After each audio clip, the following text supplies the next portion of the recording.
Okay, so here's the third and final part of how to destroy your negative beliefs. This is going to be a roundup, a wrap up, but it's also going to have some new stuff in here as well. But it's mainly to give you the overview of the framework that I have already given you and how to apply it to your life in a way which is very kind of holistic, in some ways easy, or at the very least it's simple, and in a way that's very clear. Okay, because if you have those three things, simple, clear, and big picture perspective, then you're going to be able to use this framework in a way which is strategical for you. Again, if you haven't seen the first two videos, I go and recommend that you really go and watch those. If you don't know who I am, my name's Aaron. I run this channel Unconscious Flow, which is about using your unconscious and your conscious mind together so you can live the life that you want. So, a little bit of a recap. Part one of the recap, which is the hypnotic loop. This is the first video. This is probably the crux of this practice which I am giving you.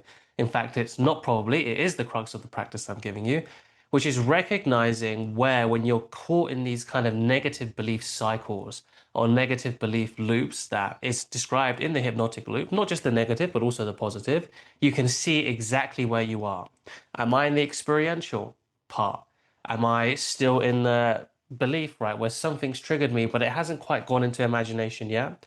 That's actually kind of a very, if you're in that stage, it's probably because you're very mindful, because usually as soon as it goes, your belief gets triggered, you go straight into imagination. Okay, so that's going to be very, very rare. In fact, most people you watching this, that won't be applicable for you, right? So you're like, am I in imagination? Has it moved into my physiology yet?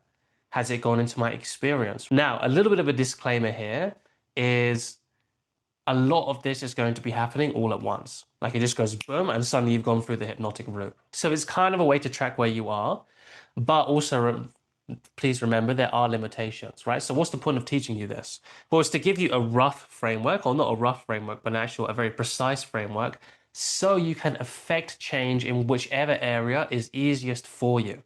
Okay? Remember, life isn't as clear cut, it's not as cookie cutter, it's also not as simple, right? So we can put things into so many different frameworks, into so many different maps, but life is not like that, okay? Maps just map the reality as best that they can, but remember that reality is going to be different. So use it to affect change where you are, also to see where you're kind of the main issues that come up in these kind of negative cycles is what I would call them, right? Negative belief cycles or negative internal cycles, right? So one of my good friends used to have this, he used to really like this idea of the upward spiral of excellence. This is how this happens, by the way. Hypnotic loop, right? You can go into an upward spiral where your beliefs just affect your imagination and your physiology and your experience. And it just reinforces, reinforces, reinforces. And you just go into this crazy kind of state. Now, that also happens the inverse, right? Like the downward spiral of unexcellence, you can call it, okay? Probably somebody can come up with a better title than that. So what that framework is there to teach you is to have this always in your mind until it becomes integrated, right? So conscious competence to unconscious competence. Because when this becomes integrated, you are now no longer lost in the spiral that you're in. You can see where you are, you can see how to either strengthen it and also how to weaken it. Second part of the recap is the second video, which is all about the karmic response to this, right? Now, when I say karmic, I don't want people to get scared, right? This isn't a Buddhist conversion video, right? I'm not a Buddhist myself, but my teacher was a Buddhist nun, a very well-respected Buddhist nun, Sister Kema, right? Sister Kante Kema, Sasana, okay? Now, the reason why I chose to use this explanation is because I actually find it very useful, and my clients find it very useful as well.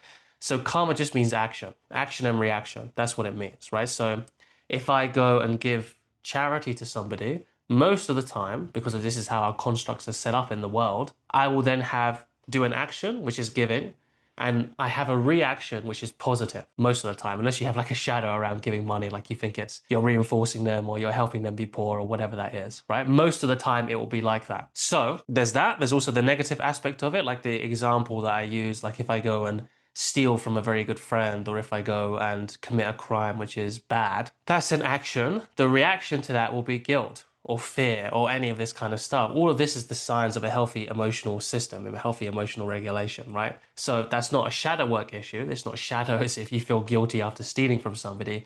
That's actually a healthy emotional response, which is there to tell you something that it's wrong. And from that, you can go and take action. So with the karmic response to this is more of a mindfulness practice that you use in conjunction with the hypnotic loop.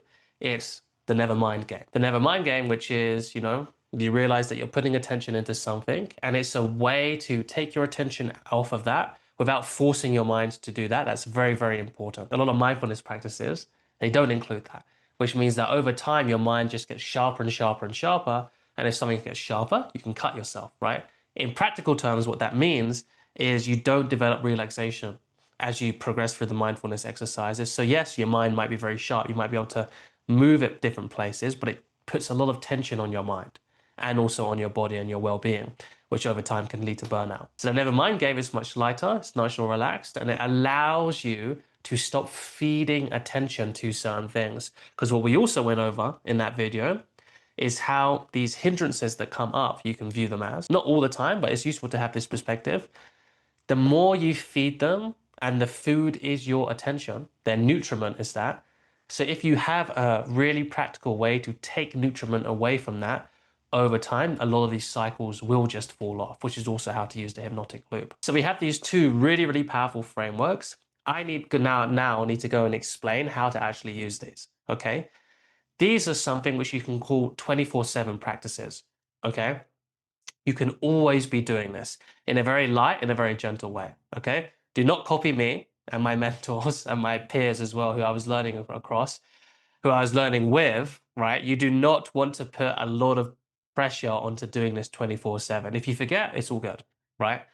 Because if you put a lot of pressure, it defeats the whole exercise to begin with, because you're putting a lot of attention onto something, which means you feed a hindrance, which is the pressure, which means that it creates this cycle of putting pressure on yourself whilst you're healing. So you're healing this one thing, but then you're actually just creating more healing work you have to do later because you're putting all this pressure and all this tension on yourself. Again, like I said, don't do that. I walked that path, so you don't do that, okay? So this is 24/7 practices in a very light, playful, fun way. This is a framework which you can just kind of play around with, see what works, see what doesn't. Okay, that's the way you're supposed to use this. Whereas my practical shadow work guide and a lot of the other actual like shadow work practices and techniques and advice that I give you is something which you can call a targeted practice. Okay, that's the distinction, which is you're not doing this all the time.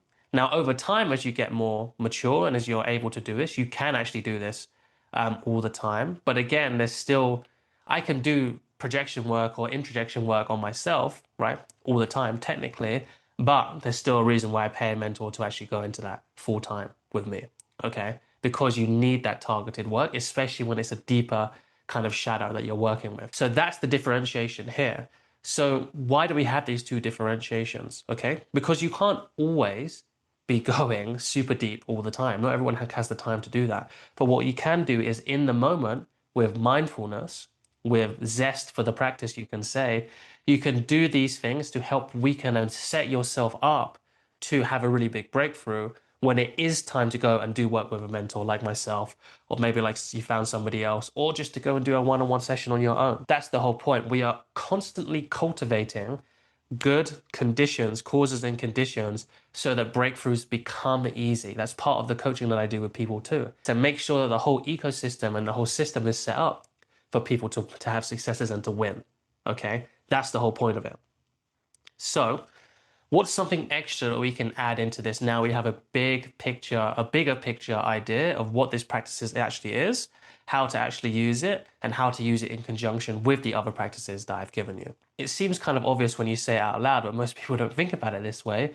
The reason we have these beliefs is because we believe them. Okay? That is so, so critical. So when you notice your language when you're speaking to people, and I even have this with prospective clients or clients, at least at the beginning, a lot of the time they speak about these beliefs as if these beliefs are happening to them. Oh yeah, I just feel like people don't like me. Or I just feel like if I ask for this raise, my boss will just get angry at me. It's kind of using language or terminology or even a position that these beliefs are out of their control, right?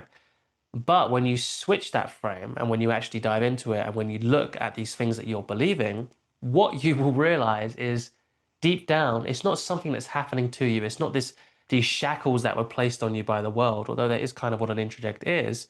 The reason why we take these beliefs into ourselves and we think this is me, this is mine, this is myself, is because either us or a part of us, which by the way is also us, okay? hate to break that to you, it's because we genuinely believe these things is real. So we genuinely believe that everyone doesn't like us. But the reason why we distance ourselves to this is because usually it's a part that believes this, or a smaller version of ourselves, right? That we don't really want to be associated with. So we wall it off because we kind of know that there's something wrong there, right? We kind of know that there's something that doesn't make sense. Like even that example, like nobody likes me, it presupposes so many things. It supposes that, first of all, you know what everyone is thinking. So you're clairvoyant. In which case, if you are clairvoyant, please hit me up and I'll do some coaching with you because clearly you're going to be very advanced in those kind of things, right? Requires that. It also requires that people that haven't even been born yet, that you will run into later, will also not like you. Again, it's nonsensical.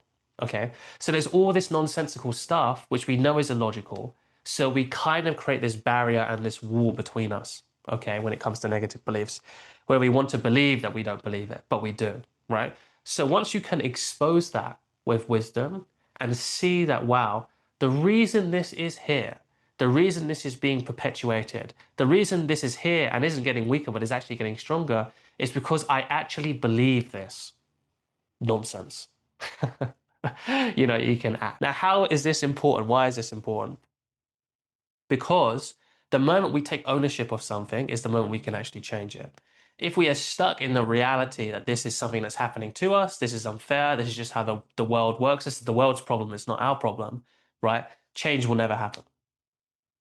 Or if it does happen, it will be very incremental and it'll be very slow progress and it won't really be the change that you're looking for, which is the whole reason you're watching this channel, because you want to get personality change and deep personal change that actually is lasting and is actually transformational. And it starts with realizing that our beliefs circulate and are sustained by us because we believe them. Because once, like I said, once we take ownership of that, then suddenly all of these practices work 10 times more effectively because now we can actually work with, oh yeah, this is actually something which I can change. Because here's the thing, once you take ownership of something, you also take ownership of responsibility that this thing can change or this can be changed because I am the one which is making this happen.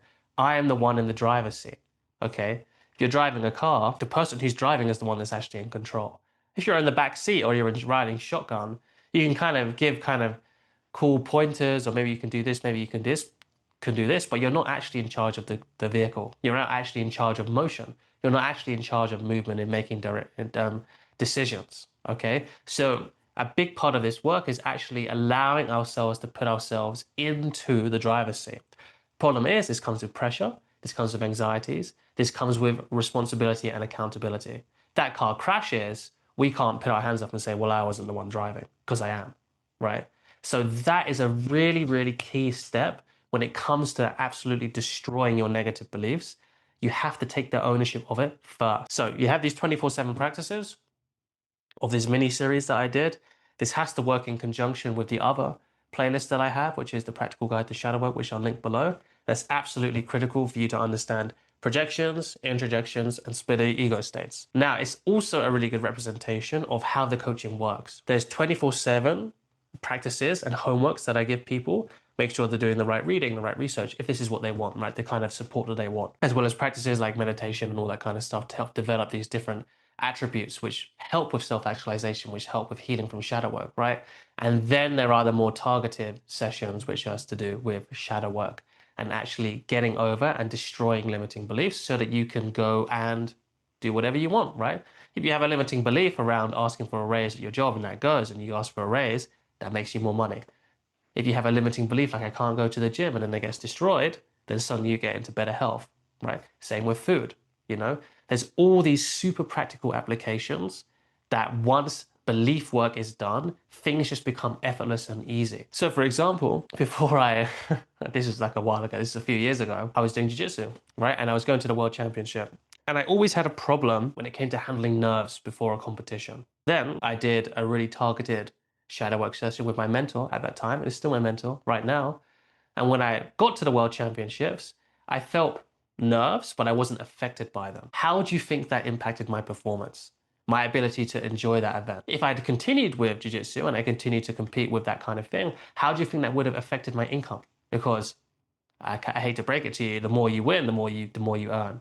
when it comes to competitive sports. It's examples like that, right? How we can, if you're struggling a little bit with motivation, this is how you can look at how to build motivation to do these shadow work practices, right? So we move from just watching and consuming these videos to actually practicing them. And if this sounds really interesting, I do have my one-on-one call link below, which you can reach out to. We can have a chat over Zoom. No hard sales, no hard selling. We just really need to see if there's a good relationship and what your goals are between us. If you're not ready for that, I do have more videos coming out 2 times a week. Now that I've got a much more regular schedule, if you want to subscribe and support that way, that's really appreciated. But if not, you know where to find more of me.